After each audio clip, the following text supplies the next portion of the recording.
Praise the Lord. Greetings to you in the matchless name of our Lord and Savior Jesus Christ. It is a good day and God has been leading us very wonderfully till this point of time. Shall we spend some time to learn from the Word of God? See, when we look around, good things happen to good people. We see that good things are happening to good people.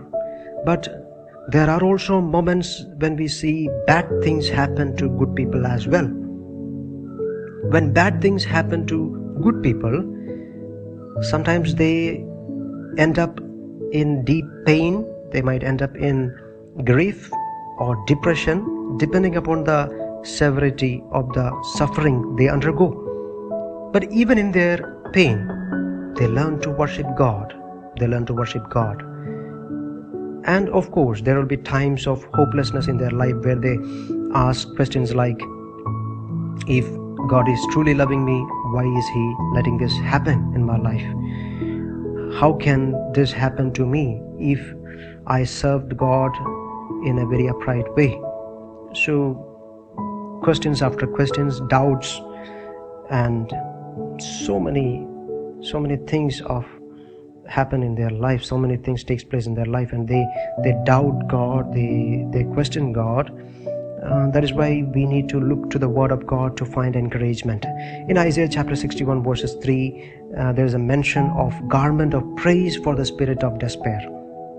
We thought that the situation itself is depressive, and we haven't thought about the spirit behind it. But Bible clearly mentions that there will be situations when a particular spirit, a spirit of despair, drags you to the deeper pain, to deeper grief level, so that it can take out the praise from your mouth, so that it can take out adoration, worship out of your life. And the right thing to do in such situation is to praise God. So Bible is telling us to have a garment of praise for the spirit of despair. When the spirit of despair attacks you, what do? You wear the garment of praise. How do you use a garment? You cover yourself with it. So you cover yourself with the words of praise. You cover yourself with worship. You drench yourself in worship. You cover yourself in adoration of God. And there will be situations when you are not able to worship, when you are not able to praise. You find yourself ending up yourself in deep situations of hopelessness. But don't worry about it. Don't worry, because we have a God who is faithful. We have a God who is faithful. That is why in 2 Timothy chapter 2 verses 13 it says, 11 onwards it says that here is a trustworthy saying, if we died with Him, we will also live with Him. If we endure, we will also reign with Him. If we disown Him, He will also disown us. If we are faithless, He will remain faithful. See, as we look at the progression of those verses, we thought that if we are faithless, then God will also be unfaithful to us. But it is not what the Word of God says. The Word of God says in 2 Timothy chapter 2 verses 13, if we are faithless, He will remain faithful. If we are faithless, He will remain faithful to us, because the reason is given, for He cannot disown His own. That means that we are His part. We are His body. We belong to Him. So He cannot disown Himself. He cannot disown us. Because He is faithful, He will extend His mercy towards us.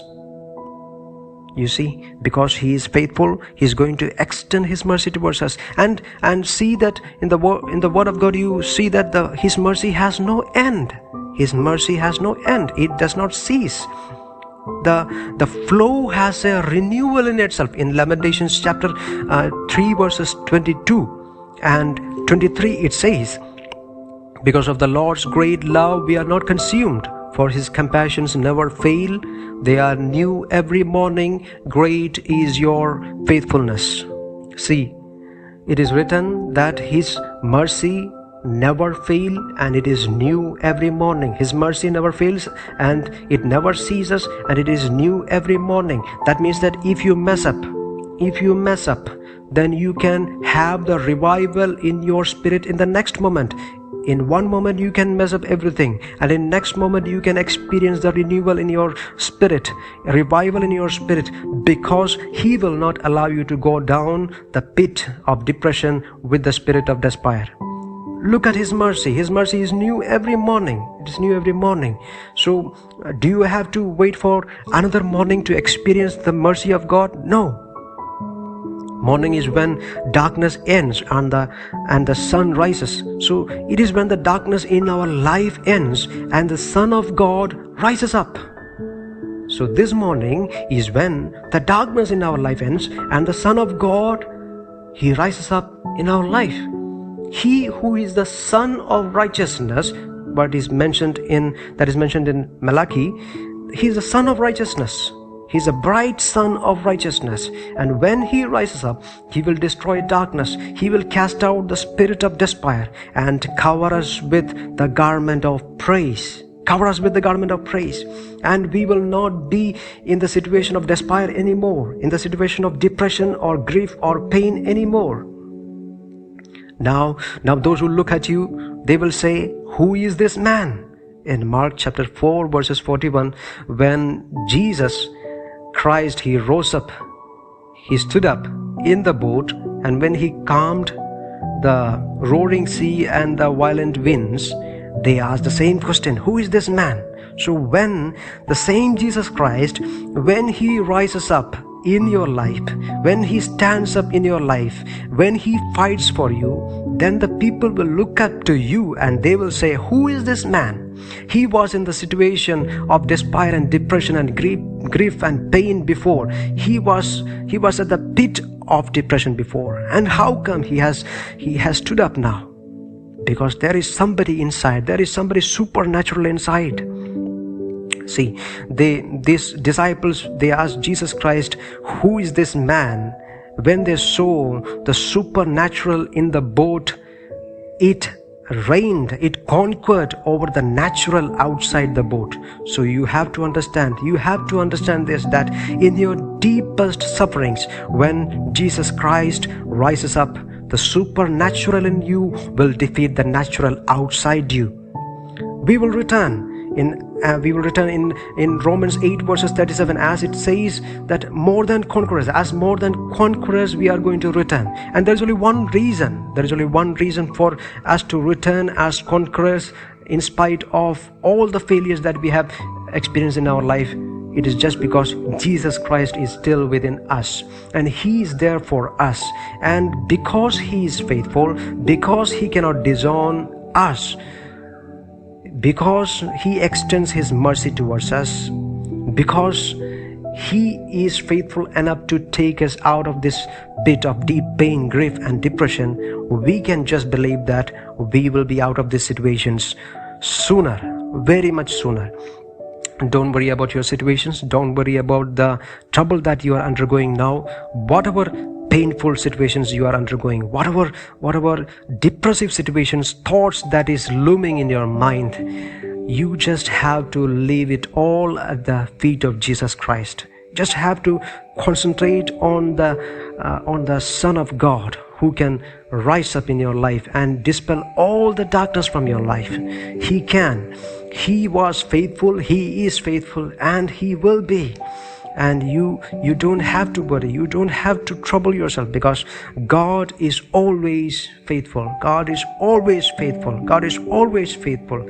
So you have to just do one thing. When trouble comes, when pain comes in your life, take time to praise God.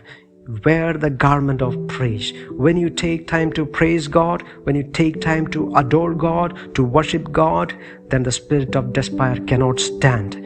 And the Jesus Christ in you, Jesus Christ who lives within you, He is going to conquer everything that you are going to come against. The times forward is for the conquerors and more than those who live the life of more than conquerors. You must have that mindset of being a more than a conqueror. And may God help you, may God bless you, and may God use you, and may God work through you, and may people be benefited, may people be blessed through your life. May God bless you. Thank you.